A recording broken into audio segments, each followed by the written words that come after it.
Smart meter নিয়ে যে বিক্ষোভ আন্দোলন ফেরতের দাবিতে শুরু হয়ে গেল, ঘটনা হচ্ছে রাজ্য সরকার আপনাদের চাপে পড়ে বা অন্যভাবে আপাতত এই সিদ্ধান্ত স্থগিত রাখা হলো।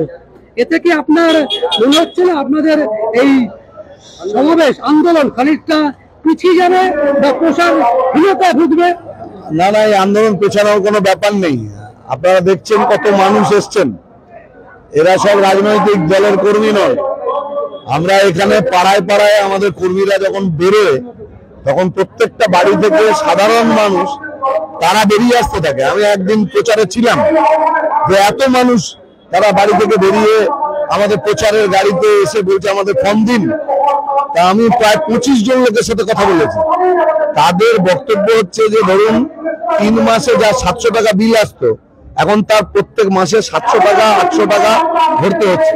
আপনার কি মনে হয় যে এই চাপে পড়ে সিদ্ধান্ত? আমার কথাটা শুনে নিন, বিপদটা বিরাট, আপনারও বিপদ।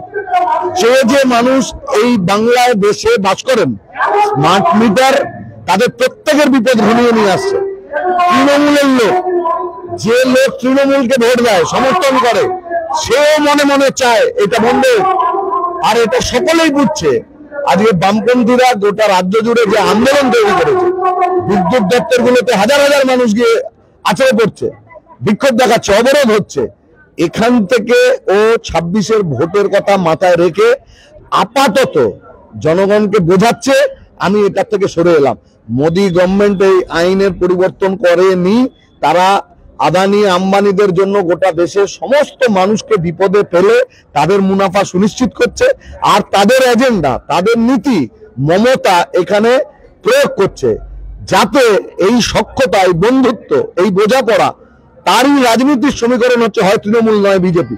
তো আমরা মানুষের কাছে বলছি, এই আন্দোলন রাজ্যের সরকার বা কেন্দ্রের সরকারের যাই করুক না কেন, এই আন্দোলন চলবে। এই যে মানুষগুলো বাড়িতে স্মার্ট মিটার বসিয়ে দিয়েছে, আন্দোলন থামবে কি করে? এই স্মার্ট মিটার ফেরত নিয়ে ডিজিটাল মিটার বসাতে হবে। যতক্ষণ না বসাচ্ছে ততক্ষণ কি এই মানুষ সরবে তার থেকে? প্রত্যেক মাসে এই পরিমাণ দাম দিয়ে যাবে, কেন দেবে? তার ফলে এই আন্দোলনে তৃণমূলকে যারা সমর্থন করে, বিজেপিকে যারা ভোট দিয়েছে, তারাও লাল ঝান্ডার পাশে আসবে। এটাই নিয়তি এদের দুজনের। এই আন্দোলন থামবে না, এই আন্দোলন আরো গতি পাবে। এটা সফল হলো, সাফল্য অর্জন করলাম। এই যে অর্ডারটা পাস হয়েছে গতকাল স্টপ করার জন্য রাজ্য সরকারের পক্ষ থেকে, কোথাও কি মনে হচ্ছে যে বিরোধীরা মাইলেজ নিচ্ছে এই স্মার্ট মিটারকে সামনে রেখে, তাদের পাশে মানুষ চলে যাচ্ছে, সেই ভয়তে কি তারা এই সিদ্ধান্ত? হ্যাঁ, মানুষকে হিন্দু মুসলমান বিভাজন করে দুটো দল ক্ষমতায় আছে, 19-এর ভোট, 21-এর ভোট, 24-এর ভোট, এই পদ্ধতিতে চালানো হয়েছে। আর এখন মানুষ বুঝছেন যে বিজেপি এত হিন্দু দরদ, তো স্মার্ট মিটারে কি হিন্দুদের জন্য আলাদা রেট আছে? তা তো নেই। তাহলে রাজ্যের সরকার, তারা কি এ রাজ্যের মানুষের জন্য তারা এত দরদ, সেই মানুষের জন্য কি রাজ্য সরকার কেন্দ্রের সরকারের এই সিদ্ধান্তের বিরুদ্ধে গেছে? যায়নি। তাহলে দুজনে মিলে মানুষকে বিপর্যস্ত করছে। একটা বাড়িতে যে পরিমাণ টাকা সরকারি ভাতা বাবদ পায়, তার থেকে বেশি টাকা চলে যাচ্ছে হচ্ছে বিদ্যুতে। আমাকে একজন বললেন, এক মহিলা বললে, ভাত খাবো না কারেন্ট খাবো? আরেকজন উত্তর দিলেন হচ্ছে কারেন্ট খেয়ে মরো, এটাই টিএমসি বিজেপি চায়। তাহলে এর বিরুদ্ধে লড়াই হবে। বামপন্থীরা লড়াই করেই গভর্নমেন্টে এসেছিল। আজকে এই লড়াই আবার দেখা যাচ্ছে। কালকে মানুষ তার উপলব্ধির মধ্যে আনবেন, টিএমসি বিজেপি এই দুটোকে হাঁটাতে হবে গভর্নমেন্ট থেকে।